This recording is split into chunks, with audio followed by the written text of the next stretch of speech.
همگی زیاد. هرچی مجری آوردیم یکی از یکی مشنگتر از آب در اومدن. لنگ کفش کنم تو بیابون نظام پیدا نشد. گفتیم این دفعه یه راست خود این ظریف مشنگ رو برداریم بیاریم. اولش گفتش نمیام، 3-0 قبوله، ولی وارد این بازی نمیشم. بهش گفتم ناکس چطور با خانم اشتون میگی و میخندی و از این حرفا. حالا به ما که رسید آسمون تپید و زور برش داشتم آوردمش همینجا خدمت شما. ظریف بحث رو باز کن راجع به این 1 ساله مذاکره، سفره رو پهن کن تا من بیام وارد بشم و بحث استراتژیکی ارائه بدم.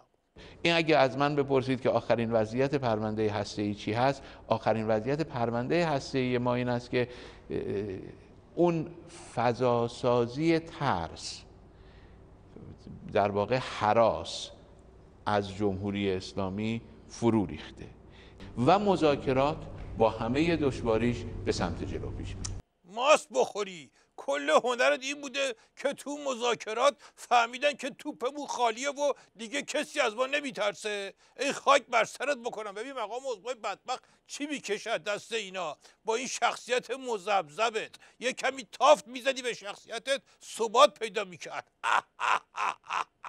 همه میفهمن اگه ما میتونستیم برای بمب داشته باشیم که از این ادا اطفالا نمیومدیم. مرحوم ابوی همیشه میفرمودن بزن بهادر عرض میکردم. بله میفرمودن طرف سلا رو گذاشته بود پس کله طرف، ولی بهش میگم اگه تکون بخوری با لغت میذارم تو کمرت. حالا بحث عوض میکنم. میخواستم بگم رفته بودی پیش لاریجانی، دیدم ممکنه مجلس رو نرسونه، فکر کنه رفته قوه قضاییه. آخه ما به ازای هر کدوم از این لاریجانی ها که به دنیا اومدن یه قوه داریم تو نظام. این هفته رفتی مجلس، اونجا چه کار کردی؟ همین مواردی که شما سوال میکنید با مقداری جزئیات بیشتر خدمت نمایندگان محترم گزارش شد. البته سوالاتشون رو حضوری خصوصی مطرح کرده بودن و ریاست محترم مجلس هم چارچوب‌های سوال‌ها رو مطرح کردن. سر توافقات چی گفتی؟ خب ببینید توافق 2 طرف داره. برای اینکه شما به توافق برسین طرفین باید آمادگی این رو داشته باشن که برای توافق کار بکنن.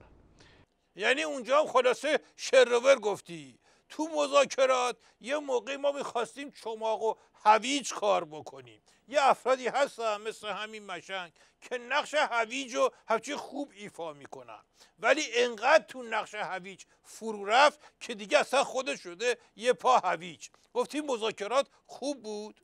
مذاکرات بسیار مؤثر و مناسبی بوده، مخصوصا از دیدگاه طرف ایرانی. ولی خب سر غنیسازی و میزانش و اینا که هنوز دعوا هست. البته راجع به سایر موارد هم تفاوت دیدگاه اساسی وجود داره، تفاهم نشده، اختلاف زیاده. پس غلط کردی گفتی خوب پیش رفت. مشنگ خودش هم نفهمیده اصلا چرا رفته تو مجلس.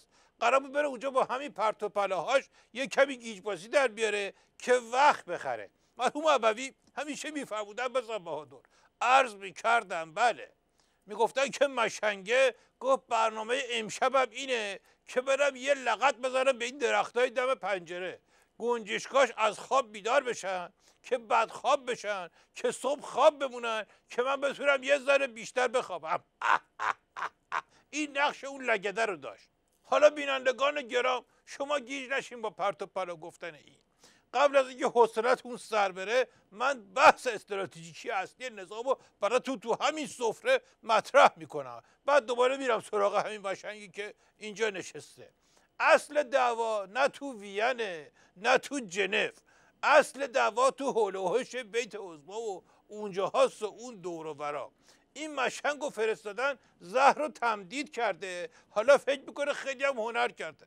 مقام عضوای بدبخت رو ببین که هم باید مذاکرات پیش ببره، اونم با یه آدمایی مثل این که تحریم خفمون نکنه، هم باید به فکر باشه که از اون طرف خلاصه چیز نشه که من خیلی باید سربسته بگم مثلا یه قلم مهدوی کنی پر اون وقت ریاست خبرگان چی؟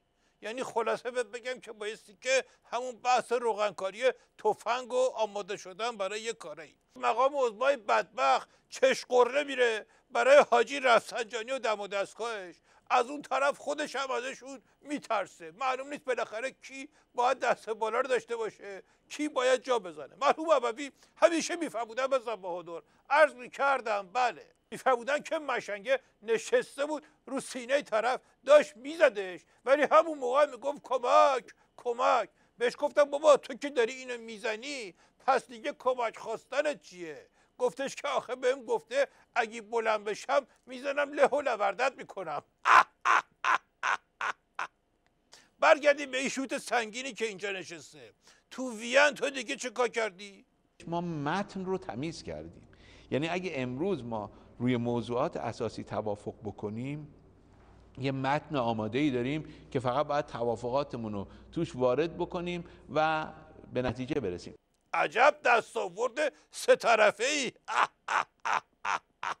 فکر نکن عصبانی میشه از دستت. حواسم هست که باید درگیر نشم، چون بزرگترین اشتباه مال وقتیه که آدم درک اشتباهی از شعور طرف مقابل داشته باشه یا از بیشعوریش. مرحوم ابوی همیشه میفرمودن بزن بهادر. عرض میکردم بله، میفرمودن که پلیس به مشنگه گفتش که گواهینامه. مشنگه گفت بذار داشبورد رو نگاه بکنم، شانس بیاری داشته باشم کارت را بیفته. شده حکایت این مشنگ که فکر میکنه اگه جواب سوالا رو بده کار من را میفته. گفتی خب یه چاخانایی هم اونجا کردی تو وین که همه بهت خندیدن، مثلا چی گفتی؟ ما نه تنها به لحاظ اینکه عضو NPT هستیم، بلکه به لحاظ اینکه بر اساس فتوای مقام معظم رهبری تولید سلاح کشتار جمعی رو و تولید سلاح هسته‌ای رو خلاف شرع میدونیم و حرام میدونیم، دنبال سلاح نیستیم. خب تو که میدونستی میخندن، مگه مریض بودی که این حرفا رو زدی اونجا؟ بعضی وقتا مردم تو صف آش خودشون قرار میگیرن، طبق قصه مولا نصرالدین. دروغایی رو ساختن، بعد خودشون رفتن تو صف آش خودشون قرار گرفتن، رو باورشون شده اون دروغ ها. بینم تو اصلا کلت هم استفاده میکنی، فکرم میکنی، یا فقط فکر میکنی همین ریشه بزی و اون لبخند بیریختت کافیه؟ من فکر میکنم فکر کردن یکی از پیش نیازهای این کار هست. آخه این شوت سنگین اصلا نمیفهمه من چی میپرسم که جواب درست حسابی بده. یه پرت و پلاهایی تو دنیای خودش جواب میده. مرحوم ابوی همیشه میفهمودن بزن بهادر. عرض میکردم بله، میفهمودن که شوته رفت خونه دوستش موقع مارمزون، اونجا مهمون بود، قرار شد شب بمونه. بعد دوستش پیش گفتش که میخوای سحر صدات کنم؟ گفت نه، همین قزنفر صدا بکنی بیشتر به قیافم میاد.